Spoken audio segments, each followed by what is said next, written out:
তো hey guys welcome back to my YouTube channel. তো চাওক মই কৈ আছোঁ মই আছোঁ শিঙৰি গেটত। তো আজি মই যাবলৈ লৈছোঁ শ্ৰী শ্ৰী বিশ্বকৰ্মা মন্দিৰ, ভগৱান বিশ্বকৰ্মা মন্দিৰ।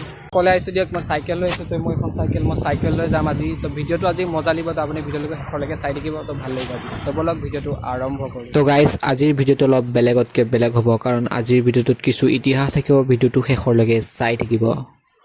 তো গাইজ আহি পাই গ'লোঁ বাগান ফিল্ড। ইয়াতে ল'ৰাবিলাকে ক্ৰিকেট খেলি আছে চাওক।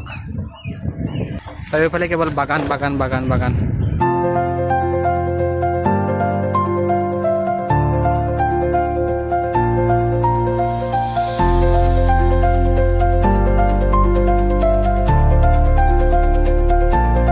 তো গাইজ পাই গ'লোঁ এইখন গেট। আপোনালোকে যদি শিঙৰি পিনৰ পৰা আহে তেনেহ'লে প্ৰায় 1.5 কিলোমিটাৰ আহিব লাগিব, আৰু যদি আপোনালোকে ঢেকীয়াজুলি পিনৰ পৰা আহে তেনেহ'লে প্ৰায় 10 কিলোমিটাৰ আহি পাব লাগিব।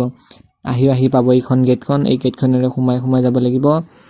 বাগানৰ মাজে গৈ আপোনালোকে পাব শ্ৰী শ্ৰী বিশ্বকৰ্মা ভগৱানৰ ঘৰখন। তো গাইজ আমি আহি পাই গ'লোঁ। তো মোৰ পিছফালে আছে এই বিশ্বকৰ্মা মন্দিৰটো। মোৰ লগত আহিছে ইয়াত দিবাকৰ। তো মোৰ পিছফালে আছে এইটোৱে চাওক, এইটো হৈছে বিশ্বকৰ্মা মন্দিৰ। তো এইফালে সোমাব লাগিব এইখন গেট। গাইজ আজি মই কোনো মানুহৰ ঘৰত অহা নাই, আজি আহিছোঁ মই ভগৱান বিশ্বকৰ্মাৰ ঘৰত। তো গাইজ ইয়াৰ ওপৰত এটা মন্দিৰ আছে, সেই ওপৰত আমি গৈ আছোঁ।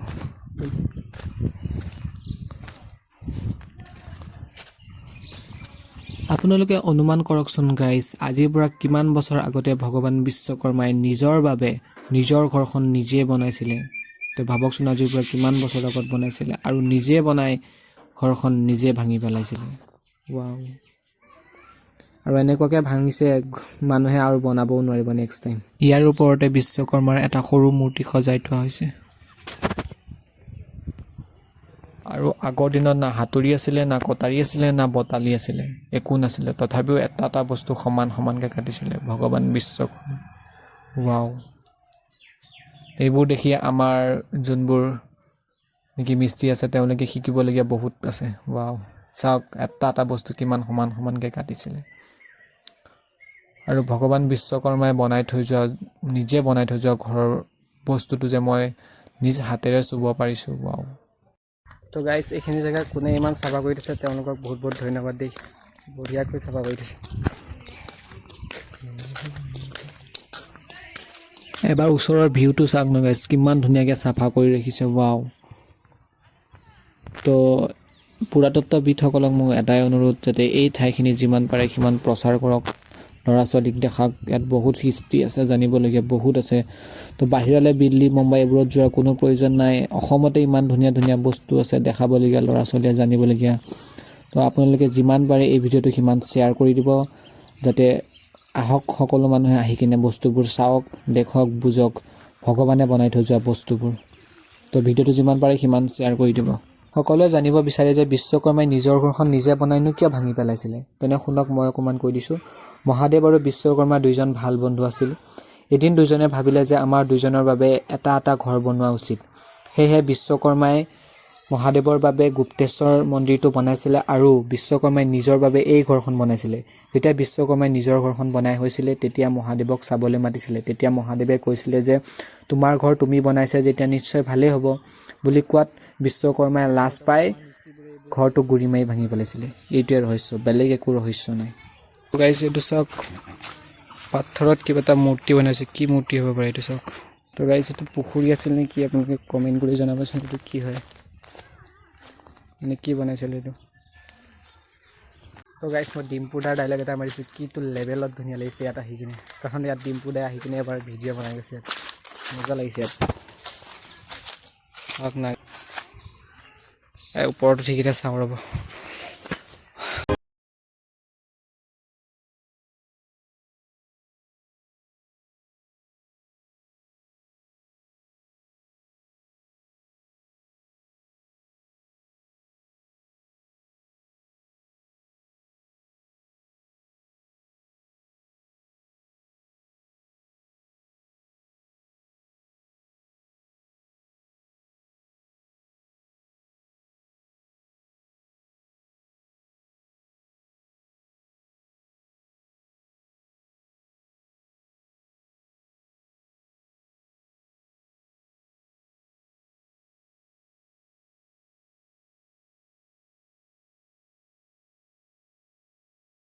বস্তুটো কিহত লগোৱা নিচিনা লাগে বাৰু তো সূতাত লগোৱা যেনে লাগিছে কি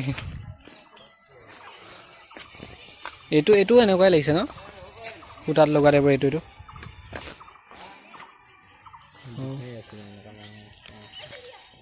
তো গাইছ এই বস্তুটো এবাৰ চাওকচোন কেনেকুৱা ধৰণৰ বস্তু কি ষ্টাইলত বনাইছিলে ভগৱানে অদ্ভুত টাইপৰ বনাইছিলে দেই তো অসম টুৰিজিমসকলক মই এটাই অনুৰোধ যে এই জেগাখিনি প্ৰচাৰ কৰক এইবোৰ বস্তু চাব লাগে ল'ৰা ছোৱালীক দেখাব লাগে চাওক কিটো এটা ধুনীয়া জেগা তো মই এটাই অনুৰোধ তো এইবোৰ প্ৰচাৰ কৰক অতি সোনকালে তো বাহিৰলৈ যোৱাৰ কোনো দৰকাৰ নাই অসমতে ইমান ধুনীয়া ধুনীয়া জেগা আছে তো অসমৰ ঢেকীয়াজুলিতে ইমান ধুনীয়া এটা মন্দিৰ আছে তো চাবলগীয়া বহুত হিষ্ট্ৰী লুকাই আছে তো মোক অসম টুৰিজিমসকলক এটাই অনুৰোধ যাতে এই ঠাইখিনি যাতে প্ৰচাৰ কৰক গাইছ বান্দৰ